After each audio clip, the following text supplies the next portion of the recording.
आप देख रहे हैं सी न्यूज भारत और सी न्यूज पर वक्त है न्यूज आर का। खबर राजधानी लखनऊ के इको गार्डन से है, जहां पिछले 17 दिनों से नौसेना के जवान का परिवार अपनी पुश्तैनी जमीन भूमाफियाओं के कब्जे से मुक्त कराए जाने की मांग को लेकर धरना दे रहा है। मगर इस पीड़ित परिवार का हाल जानने शासन या प्रशासन का कोई जिम्मेदार अफसर अभी तक नहीं पहुंचा। वहीं इस मामले को प्रगतिशील समाजवादी पार्टी के राष्ट्रीय अध्यक्ष शिवपाल सिंह यादव ने बड़ी गंभीरता से लिया है और इसी क्रम में उन्होंने पीड़ित परिवार का हाल जानने प्रगतिशील समाजवादी पार्टी सैनिक प्रकोष्ठ के प्रदेश अध्यक्ष इंजीनियर अजय कुमार को भेजा। आइए देखते हैं हमारे सी न्यूज संवाददाता उमेश विश्वकर्मा की ये खास रिपोर्ट। एक तरफ नौसेना का एक जवान जहां देश के लिए अपनी सेवाएं दे रहा है, वहीं उसकी पत्नी यशोदा अपने बच्चों के साथ राजधानी लखनऊ के इको गार्डन में धरने पर बैठी हुई है। मामला एटा जिले के जलेसर तहसील अंतर्गत सकरौली थाना क्षेत्र का है, जहां पीड़ित की पुश्तैनी जमीन पर दबंगों ने कब्जा कर लिया है। दर की ठोकरें खाने के बाद पीड़ित परिवार को जब न्याय नहीं मिला, तब नौसेना के जवान की पत्नी न्याय की आस में बच्चों के साथ धरने पर बैठ गई। पिछले 17 दिनों से पीड़ित परिवार इको गार्डन में धरने पर बैठा हुआ है, मगर शासन और प्रशासन के जिम्मेदार लोगों ने पीड़िता को न्याय दिलाने की बजाय उसे उसके हाल पर छोड़ दिया है। पीड़िता यशोदा का रो रो कर बुरा हाल है, लेकिन नौसेना के जवान की पत्नी के ये आंसू किसी को दिखाई नहीं दे रहे। सी न्यूज भारत पर यह खबर देखने के बाद प्रगतिशील समाजवादी पार्टी के राष्ट्रीय अध्यक्ष शिवपाल सिंह यादव ने इस मामले को बड़ी गंभीरता से लिया है। इसी क्रम में आज प्रगतिशाली समाजवादी पार्टी सैनिक प्रकोष्ठ के प्रदेश अध्यक्ष इंजीनियर अजय कुमार अपने प्रतिनिधि मंडल के साथ इको गार्डन पहुंचकर पीड़ित परिवार का हालचाल लिया, जहां उन्होंने बताया कि प्रगतिशील समाजवादी पार्टी का एक प्रतिनिधि मंडल अतिशीघ्र इस मामले को लेकर महामहिम राज्यपाल से मिलेगा और पीड़ित परिवार को न्याय दिलाएगा। लगातार 17 दिनों से नौसेना के जवान का परिवार यहां इको गार्डन में लगातार धरना दे रहा है। आरोप है कि एटा जिले में इनकी पुश्तैनी ज़मीन पर दबंगों ने कब्जा कर रखा है, किंतु शासन प्रशासन की लापरवाही के चलते ये इनकी ज़मीन अभी तक कब्जा मुक्त नहीं हो पाया है, जिसके चलते लगातार 17 दिनों से धरने पर बैठे हुए हैं। इनका परिवार रो रो के बुरा हाल है। नौसेना के जवान की पत्नी है यशोदा देवी, आप तस्वीरों में देख सकते हैं कि किस तरह रो रो के बुरा हाल है। इनकी तबीयत भी खराब हो चुकी है 17 दिनों से, किंतु शासन व प्रशासन के लोगों ने अभी तक इनकी सुध नहीं ली। जी, काहे रो रही हैं? मेरा नाम यशोदा देवी है। मैं 17 दिन से यहाँ पर धरने पर बैठी हूँ, मेरी कोई सुनवाई नहीं करता है और मैं बहुत परेशान हूँ और योगी जी कोई भी सुनवाई नहीं करता है, ना मेरे से यहाँ कोई मिलने आता है। किन लोगों ने आपकी ज़मीन पर कब्जा कर रखा है? गांव के लोग हैं, उन्होंने कब्जा कर रखा है। योगी क्या नाम है उनका?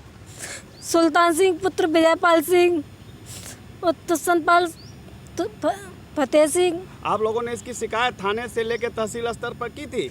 सब जगह मैंने शिकायत की है, कोई सुनवाई नहीं करता है और मैं भाग के 3 महीने हो गए, भागते भागते मेरी कोई सुनवाई नहीं कर रहा है। मैं अपने बच्चों को लेके बारे बच्चों को लेके यहाँ पड़ी हूँ।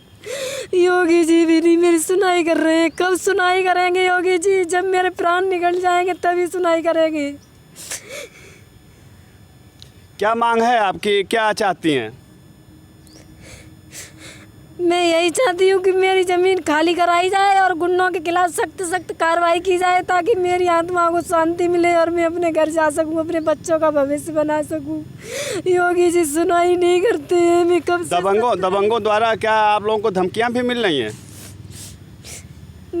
गांव में जाते हैं तो जान से आए दिन जान से मारने की धमकियाँ देते हैं गाँव में। कौन धमकी देता है? विपक्ष पार्टी वाले। क्या कहते हैं? कहते हैं कि गांव में आएगा तो इसको मार दो, इसके बच्चों को किडनैप कर लो, इसके पति किसको मारने की बात कर रहे हैं? मेरे हस्बैंड को, मेरे बच्चों को, हमको, पूरे परिवार को मारने की धमकी दे रहे हैं। बोलते हैं कि यहाँ पे कोई यहाँ ना रहेगा कोई, या ना कहते कोई लड़ेगा हमसे। ये एक सेना के जवान का परिवार है, उनकी पत्नी का अभी आपने हाल देखा कि रो रो के इनका किस तरह बुरा हाल हो चुका है। इनकी तबीयत भी खराब हो चुकी है। अभी तक शासन व प्रशासन का कोई नुमाइंदा इनसे बात करने के लिए नहीं पहुंचा, इनकी समस्याओं के निराकरण के लिए कोई नहीं पहुंचा। इसलिए ये लोग लगातार दर की ठोकरें खाने के बाद आज मजबूर हैं, 17 दिनों से लगातार धरने पर बैठे हुए हैं। इसी क्रम में प्रगतिशील समाजवादी पार्टी के सैनिक प्रकोष्ठ के प्रदेश अध्यक्ष इंजीनियर अजय अजय कुमार जी भी यहाँ आए और उन्होंने आश्वासन दिया है कि इस प्रकरण को वो लेके महामहिम राज्यपाल महोदय के यहाँ ये लोग जाएंगे। अब देखने वाली बात यह होगी कि ये कब जाते हैं और राज्यपाल द्वारा इस दिशा में क्या कदम उठाया जाता है। आइए बात करते हैं। इस समय हमारे साथ अजय कुमार सिंह जी हैं जो कि सैनिक प्रकोष्ठ के प्रसपा के प्रदेश अध्यक्ष हैं।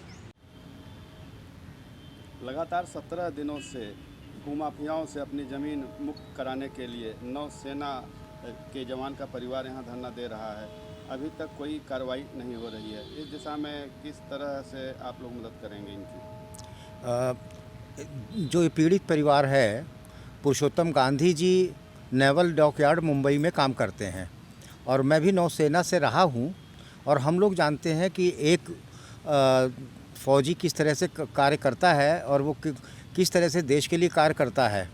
लेकिन आज हम लोग देख रहे हैं कि भूमाफिया फ़ौजियों की ज़मीनों पे कब्जा कर ले रहे हैं। कहीं मर्डर उनके परिवार वालों का हो जा रहा है, उनको पुलिस थानों में परेशान किया जा रहा है, उनको बिल्कुल सुना नहीं जा रहा है। मैं प्रदेश अध्यक्ष प्रगतिशील समाजवादी पार्टी में सैनिक प्रकोष्ठ का प्रदेश अध्यक्ष होने के नाते मेरा दायित्व बनता है और सबसे पहला मेरा दायित्व बनता है, क्योंकि मैं एक फ़ौजी रहा हूँ, तो पीड़ित परिवार को सहायता की जाए। मैं इसके पहले भी यहाँ पर आ चुका हूँ और उचित माध्यम से हमने मुख्यमंत्री जी को भी इस बात को पहुँचाने की कोशिश की गई। लेकिन आज इनके जो गृह जनपद में जो रिपोर्ट्स बनाई जा रही हैं, एसडीएम द्वारा जो रिपोर्ट बनाई जा रही हैं, वो सब झूठी रिपोर्ट बनाई जा रही हैं। शासन प्रशासन को अंधेरे में रखा जा रहा है झूठी रिपोर्ट्स बना के। वो कहते हैं 10 साल पुराना यहाँ पे कंस्ट्रक्शन है, जबकि वीडियो है कि लॉकडाउन के दौरान उन लोगों ने वहाँ पे काम करना शुरू किया और कंस्ट्रक्शन करना शुरू कर दिया, जब पीड़ित का परिवार उस समय मुंबई में था। तो आज अगर हमारा फ़ौजी अपने परिवार को लेके जहाँ पे वो कार्यरत है वहाँ लेके जाता है और उसके ज़मीन और उसके घरों पे कब्जा हो जाता है, तो इससे गिरी हुई बात कुछ नहीं हो सकती। और शासन प्रशासन को जागने की ज़रूरत है कि आज 17 दिन होने को आ रहे हैं, यहाँ पे धरने पे बैठे हुए पूरे परिवार को 3 छोटे छोटे बच्चे हैं और उस पर भी हमारी सरकार बहरी बनी बैठी हुई है और कोई भी कदम नहीं उठा रही है। अब पूरा परिवार, क्योंकि राष्ट्रपति जी फ़ौज के सबसे बड़े क्या कहते हैं कमांडर होते हैं, चीफ़ कमांडर जिसे हम बोलते हैं, और उनकी प्रतिनिधि गवर्नर होती हैं, तो हम लोगों ने ये सोचा है कि गवर्नर साहब को ये सारी बातें हम बताएं कि आज प्रदेश के शासन में किस तरह से ज़्यादती हो रही है और भूमाफिया लोगों के ज़मीनों पे कब्जा करने का कार्य कर रहे हैं और हमारे शासन प्रशासन, पुलिस, एसडीएम, डीएम सब भ्रष्टाचार में डूबे हुए हैं। कब राज्यपाल महोदय के यहाँ आप लोग इस बात को लेकर पहुँचेंगे? आज हम कोशिश करेंगे उनसे अपॉइंटमेंट लेने की, और जैसे ही उनसे अपॉइंटमेंट मिल जाता है वैसे ही हम पूरे परिवार को ले जाके जो हमारे महोदया गवर्नर हैं उनसे मुलाकात हम कराएंगे, जिससे ये अपनी बात वहाँ रख सकें। जैसा कि आप यहाँ आए हैं तो जाहिर सी बात है कि राष्ट्रीय अध्यक्ष माननीय शिवपाल यादव जी के भी संज्ञान में यह बात आई होगी। माननीय शिवपाल जी से भी, हमारे राष्ट्रीय अध्यक्ष हैं, उनसे भी हमने पीड़ित परिवार को मिलाया है और उन्होंने भी जहाँ जहाँ फ़ोन करने थे उन्होंने फ़ोन किए हैं।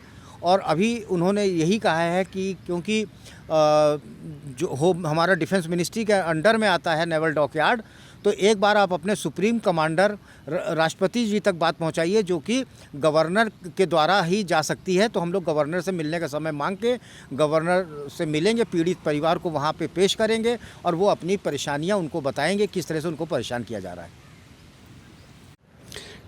नौसेना के जवान के इस मामले को प्रगतिशील समाजवादी पार्टी के राष्ट्रीय अध्यक्ष शिवपाल यादव ने बड़ी गंभीरता से लिया हुआ है। इसी क्रम में उनका एक प्रतिनिधिमंडल आज यहां पे आया जो पीड़ित परिवार से मिला, जिसमें सैनिक प्रकोष्ठ के प्रदेश अध्यक्ष इंजीनियर अजय कुमार जी अपने प्रतिनिधिमंडल के साथ यहां आए और इन पीड़ित परिवार का हाल लिया और आश्वासन दिया कि अतिशीघ्र वो राज्यपाल महोदय से मिलकर इस मामले का निस्तारण कराएंगे। सी न्यूज़ से उमेश विश्वकर्मा।